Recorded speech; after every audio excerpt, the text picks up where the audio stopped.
Professor Zenovex stood before the towering windows of the Galactic Academy's Xenobiology department, her 4 crystalline eyes reflecting the pale light of distant stars. Her iridescent scales shimmered as she reviewed her research notes one final time before her lecture on Earth classification. She had spent the last 3 cycles studying what many considered the most perplexing world in the known galaxy. The data before her seemed impossible. A planet of such extreme conditions that most spacefaring races would consider it uninhabitable, yet home to a species that had not only survived but thrived. Professor. The soft chime of her assistant's voice interrupted her thoughts. The auditorium is ready. Zen had gathered her materials and made her way through the curved corridors of the Academy. The halls were filled with students from across the galaxy, some floating, others crawling, many walking on varying numbers of limbs, all of them here to learn about the mysteries of different worlds. As she entered the auditorium, the subtle bioluminescence of her scales brightened slightly, a sign of nervous excitement that she hoped her non-Luxarian students wouldn't notice. The room fell silent as she took her place at the podium. Today, she began, her translator converting her harmonic speech patterns into standard galactic common. We will discuss the most controversial planetary classification in our database, Earth. Holographic images sprang to life behind her, stunning views of Earth's varied landscapes. Mountains piercing clouds, vast oceans teeming with life, dense forests, and sprawling deserts. For generations, we classified Earth as a death world, a planet so hostile that intelligent life should not have been able to evolve there. Today, I will show you why we were wrong and right. The images shifted to show Earth's more extreme aspects: hurricanes, volcanic eruptions, earthquakes, and blizzards.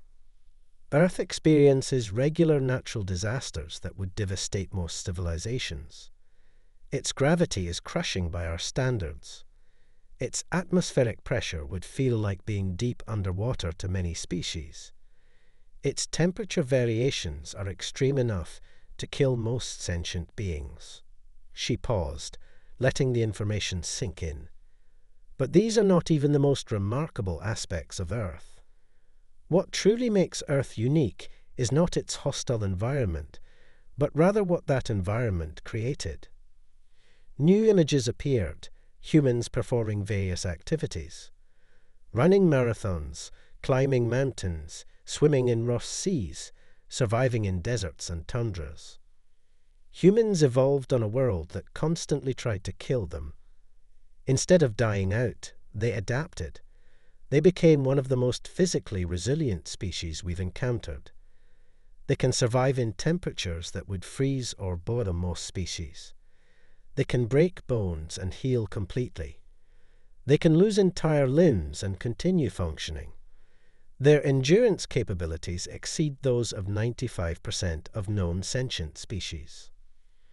Murmurs rippled through the audience as Zen displayed medical data comparing human healing rates to other species. But perhaps most remarkably, humans adapted mentally. Their brains developed pattern recognition capabilities that border on precognitive. They can intuitively predict weather patterns, animal behavior, and even complex physics without conscious calculation. She brought up new data, psychological studies, and social observations.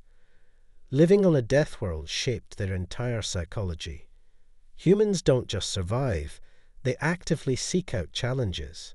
They climb mountains because they're there. They explore caves because they're dark.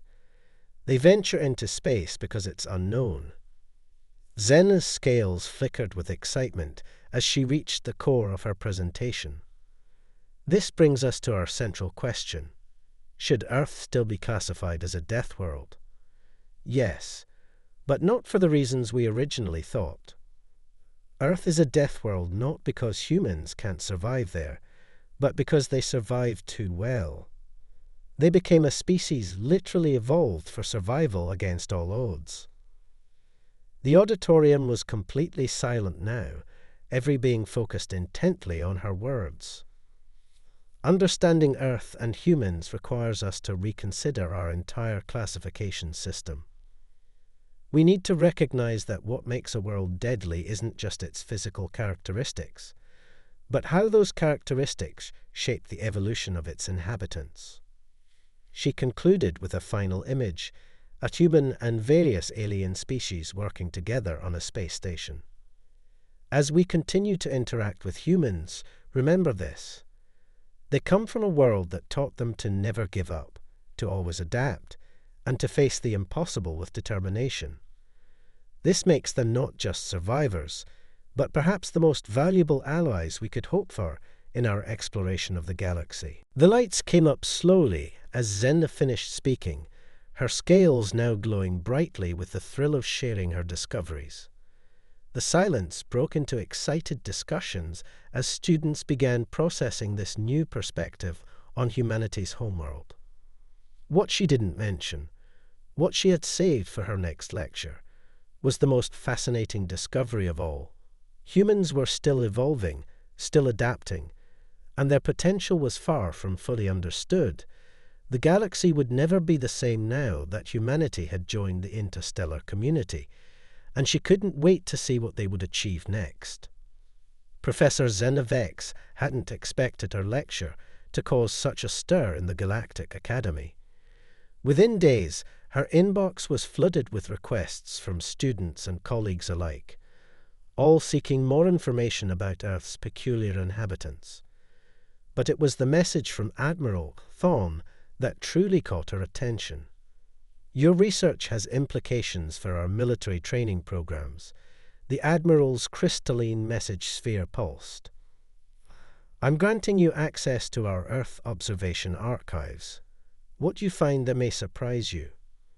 The observation chamber was a marvel of biotechnology, its walls lined with living neural tissue that could project recorded memories with perfect clarity. Zenna floated in the center, her scales dimmed to better absorb the incoming data. The first memory belonged to a Meridian combat instructor, recorded during an exchange program with Earth's military academies. Humans and various alien species were participating in what the humans called basic training. Impossible, Zenna whispered as she watched humans completing physical tasks that would exhaust most species. They ran for hours in full gear, carried wounded comrades twice their size, and continued functioning despite extreme sleep deprivation. But it wasn't just their physical capabilities that stood out. The neural recordings showed something even more remarkable, their problem-solving abilities under pressure. One memory showed a joint emergency response exercise. When standard equipment failed during a crisis simulation, the humans immediately began improvising solutions using whatever materials were at hand. While other species froze or followed protocols, humans seemed to thrive on chaos, their minds working faster and more creatively under pressure. Computer, access civilian observation records, Zenna commanded. The scene shifted to everyday life on Earth. She watched humans adapt to everything from natural disasters to technical failures with remarkable speed and ingenuity. A particularly striking memory showed a human settlement dealing with a massive flood. Instead of evacuating as recommended by alien observers, the humans formed chains to pass supplies, built impromptu bridges from debris, and created temporary shelters in seemingly impossible locations. They didn't just survive, they helped others survive too. Play medical records, she ordered, her scientific curiosity piqued. The images that followed left her speechless. Humans recovering from injuries that would be fatal to most species. Their bodies regenerating damaged tissue at unprecedented rates. But most surprisingly, their psychological resilience. Humans who had suffered severe trauma often emerged stronger, a phenomenon they called post-traumatic growth. Xena's research notes flew across her neural interface as she documented her observations. Human adaptability extends beyond mere physical survival. They possess a unique ability to transform adversity into advantage. Their neuroplasticity allows them to literally rewire their brains in response to challenges. She paused the playback when she noticed something peculiar in the medical data. Computer, analyze human adrenaline response compared to standard galactic species. The results confirmed her suspicion. Humans didn't just survive danger, they were literally engineered by evolution to perform better under threat. Their bodies produced chemicals that enhanced their strength, speed, and cognitive functions precisely when they needed them most. Cross-reference with psychological profiles, she commanded. New data streamed through her consciousness. Humans seemed to possess an almost paradoxical relationship with danger. They respected it, yet weren't paralyzed by it. Instead, they were drawn to it in controlled doses, using it as a tool for growth. The observation chamber filled with images of human recreational activities, rock climbing, deep-sea diving, skydiving. They deliberately seek out challenging situations, Xena noted, not from recklessness, but as a means of self-improvement. A message alert interrupted her research. Another communication from Admiral Cthon. Your preliminary findings are concerning. The Galactic Council needs to understand what we're dealing with. These humans, they're not just survivors. They're warriors forged by their world's hostility, but they're also protectors, using their abilities to shield others from the very dangers they've mastered. Xena began composing her report, her scales pulsing with excitement as she wrote, "Humanity's greatest strength isn't their physical adaptations, or even their remarkable intelligence. It's their ability to transform adversity into opportunity. They don't just endure their challenges, they learn from them, grow stronger because of them, and then teach others to do the same." She added a final note: traditional classification systems fail to capture the true nature of Earth and its inhabitants. We've been asking the wrong question. Instead of wondering how humans survived their Deathworld, we should be asking what that survival has prepared them for.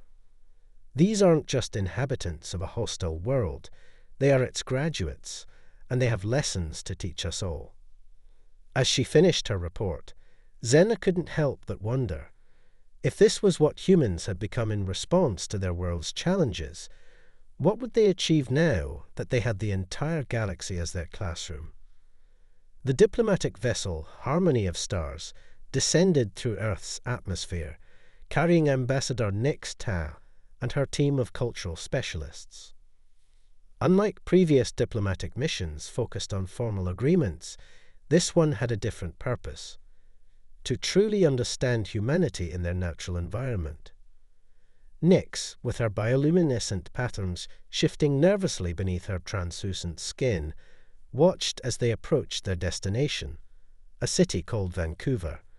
The humans had chosen this location to showcase their ability to build thriving metropolises in harmony with what they called wilderness. "Remarkable," muttered Dr. Vrel, the team's xenobiologist.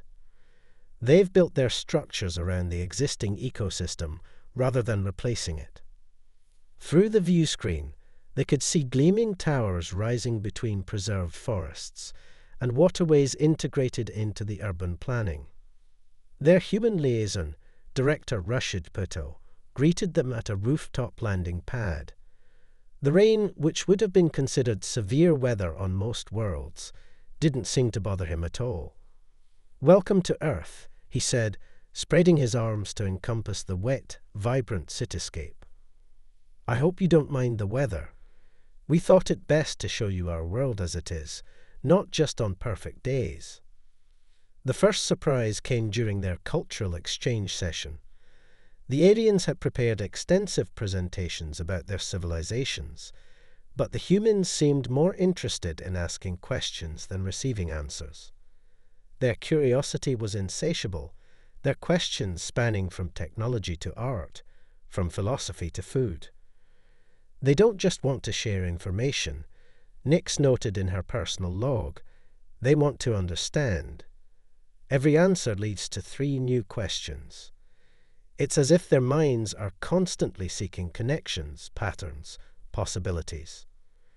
The second surprise came during a tour of a human education facility. Young humans of various ages were engaged in what they called project-based learning. Instead of simply memorizing facts, they were solving complex problems, often in ways that defied conventional approaches. "Look at this," Dr. Vrell whispered, pointing to a group of children working on an environmental challenge. "They're not following any standard protocol. They're playing with the parameters, testing impossible solutions alongside practical ones." But the biggest revelation came during an unexpected emergency. During their visit to a coastal research facility, a seismic warning system indicated an approaching tsunami. Instead of panic, they witnessed something extraordinary: immediate, coordinated action.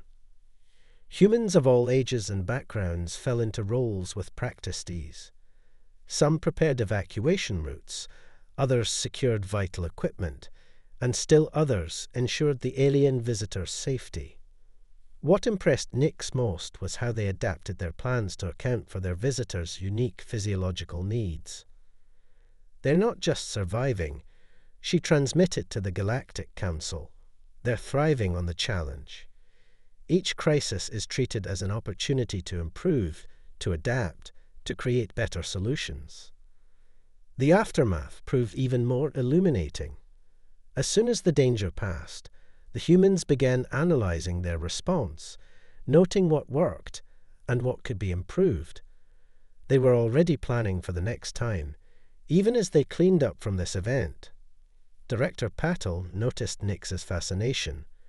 "You seem surprised by our approach to disasters."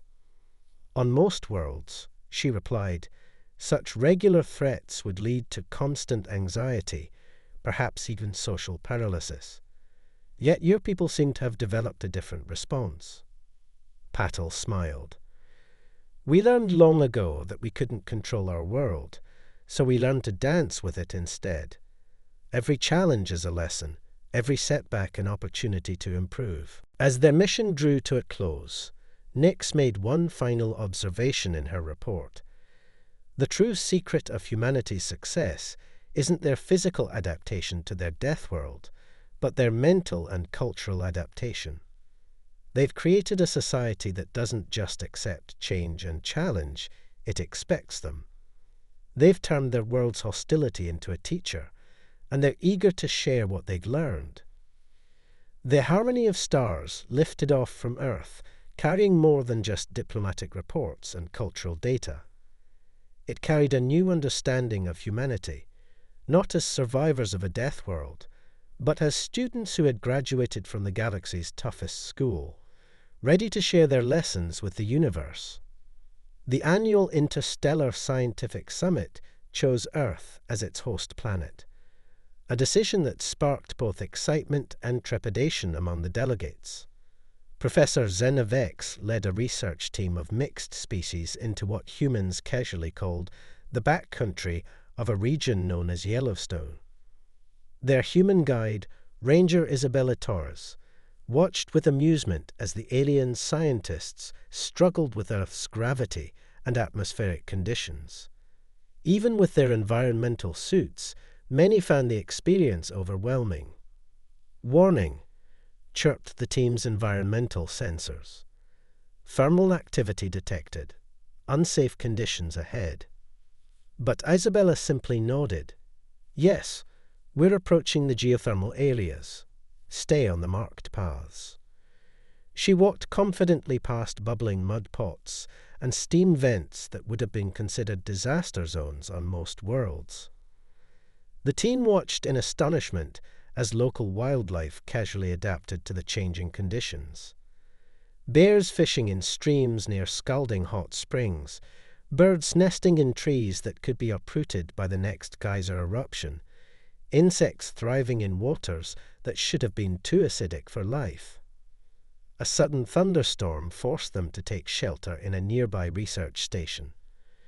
As lightning split the sky and thunder shook the ground, Isabella shared stories of how humans had learned to predict and live with their world's extremes. That evening, while processing their data, Zena realized something profound. Earth wasn't just a death world. It was a university of survival, and every species on it was both student and teacher. Their final test came unexpectedly. A sudden temperature drop trapped them in the research station. While the alien scientists worried about their dwindling resources, Isabella taught them Earth survival skills: how to conserve heat, find safe water, and stay mentally strong. Your world, Zena noted in her final report, doesn't just create survivors. It creates teachers. Every human carries within them lessons learned from Earth's harshest challenges, and an instinctive drive to share this knowledge. The experience changed more than just scientific understanding. It forged bonds between species who realized that Earth's challenges had prepared humanity not just to survive, but to help others thrive. The Galactic Council's chamber buzzed with anticipation as the final vote approached. After cycles of debate, they were about to decide on humanity's role in the interstellar community. Professor Zena Vex stood at the podium, her scales glowing with conviction as she delivered her closing argument. Behind her, screens showed successful human-alien cooperation projects across the galaxy. "We feared Earth's graduates would be too hardened, too aggressive," she said. "Instead, we found teachers, protectors, and innovators. Their Deathworld education taught them not just survival, but adaptation, cooperation, and growth. The evidence was undeniable. Human emergency response teams had saved countless lives during natural disasters on other worlds. Their unique problem-solving abilities had led to breakthroughs in environmental adaptation technology.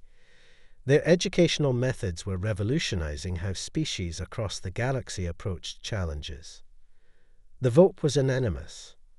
Earth would become the galaxy's first resilience academy, a place where species could learn to face challenges they never imagined they could overcome. As the council chambers emptied, Admiral Chthon approached Zena. "You were right," he admitted.